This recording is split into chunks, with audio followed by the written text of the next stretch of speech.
vile Muslim Democrat gives white child gang rape victims disgusting three-word warning. After white girls came forward to courageously report the migrants who had groomed, kidnapped, and gang-raped them, they hoped that their sadistic attackers would be locked away for good. However, after a Democrat, who adheres to the ideology of the attackers, heard about the sexual abuse, she quickly gave the victims an unbelievably sick three-word suggestion. As Muslims gain influence in the political realm, we see stealth Sharia adherence being pushed under the guise of multiculturalism. In truth, Sharia law prohibits minority rights, especially the basic human rights of women, children, and religious and ethnic minorities. Thanks to our limitless tolerance, the tiny minority of Muslims has attained such power in the West that the so-called moderates are now openly advocating the same Islamic oppression that falsely labeled radical extremists are enforcing in Muslim countries. Democratic Muslim Labour MP Naisha has garnered such massive support and popularity in the political left that she apparently believed she could spew her racist leftist rhetoric without any backlash, so she took to Twitter last week to express how she really feels about the innocent victims of the UK's child sex rings run by Muslim men.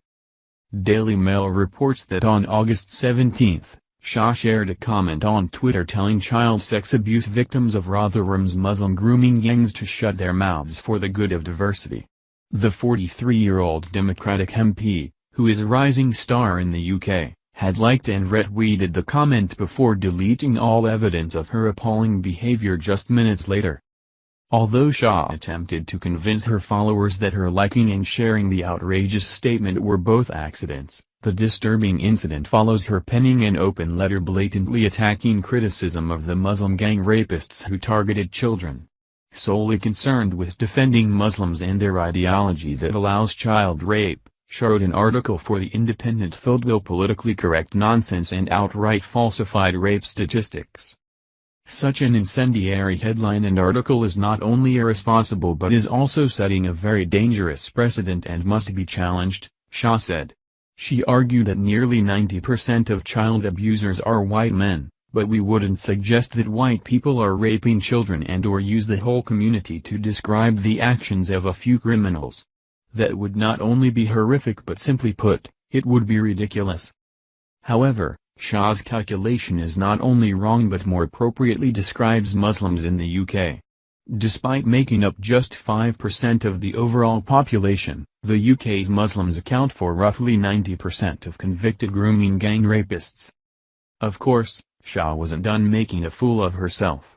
She continued to discredit her position by alleging that identifying the race and Islamic background that 90% of these child rapists have in common will turn Muslims to child rape, including her own Muslim sons. I also have 2 sons. Blanket racialized loaded statements like these set them up to fail before they even reach their teenage years, Shah continued.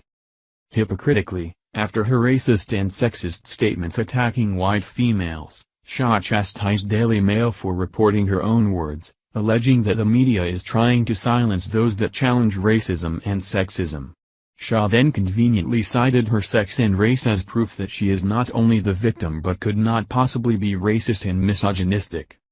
Although Shah has repeatedly attacked the critics and white victims of Muslim grooming gangs, this isn't the first time the Democrat has been in trouble for her racist rants.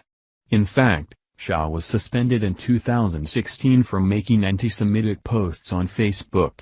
In one instance, Shah shared rants calling for the destruction of Israel and for the Jews to be exiled to the U.S., likening the Jewish victims of ethnic cleansing to Adolf Hitler himself. Despite Israel being the only country in the Middle East to offer minority and religious rights, Shah also compared the tiny democracy to Nazi Germany.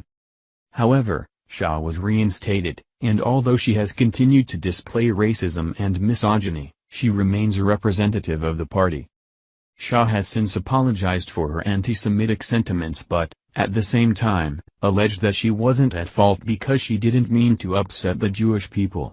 She blamed her ignorance, subsequently escaping hate speech or incitement of racial violence charges that other commoners would have faced.